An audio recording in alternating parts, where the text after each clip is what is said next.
Hi. അരി പൊടിക്ക് അരക്ക് ഒന്നും ചെയ്യാതെ നമുക്ക് പെട്ടെന്ന് സിമ്പിളായിട്ട് ഒരു 10-15 മിനിറ്റിൻ്റെ ഉള്ളിൽ സോഫ്റ്റ് ആയിട്ടുള്ള ഉണ്ണിയപ്പം ഉണ്ടാക്കിയെടുത്താലോ. ഞാനിതാ ഒരു 4-5 കഷ്ണം കുറച്ച് വെള്ളം ഒഴിച്ചിട്ടൊന്ന് ഉരുക്കിയെടുക്കുന്നുണ്ട്. ഇനി ഇതിലേക്ക് ഇതാ 2 കപ്പ് മൈദ, 1 കപ്പ് റവ, മൈദേൻ്റെ പകുതി റവ എടുക്കുക കേട്ടോ. എന്നിട്ട് അതിലേക്ക് 1 ടീസ്പൂൺ എള്ള്, 1/4 ടീസ്പൂൺ ജീരകപ്പൊടി, ചെറിയ ജീരകപ്പൊടി, പിന്നെ ഒരു നുള്ള് ഉപ്പും ഒരു നുള്ള് ഏലക്കാപ്പൊടിയും കൂടി ഇട്ടിട്ട് ഈ വെള്ളവും കൂടെ ഒഴിച്ചിട്ടൊന്ന് മിക്സ് ആക്കിയിട്ട് ഒരു 5 മിനിറ്റ് അങ്ങനെ വെച്ചാൽ മതി കേട്ടോ.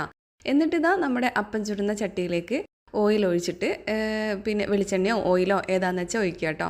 എന്നിട്ടിതാ ഇതുപോലെ ഒന്ന് മീഡിയം ടു ലോ ഫ്ലെയിം ആക്കിയിട്ട് ചുട്ടെടുത്താൽ നമ്മൾ അടിപൊളി സോഫ്റ്റ് ഉണ്ണിയപ്പം റെഡി ആയിട്ടോ.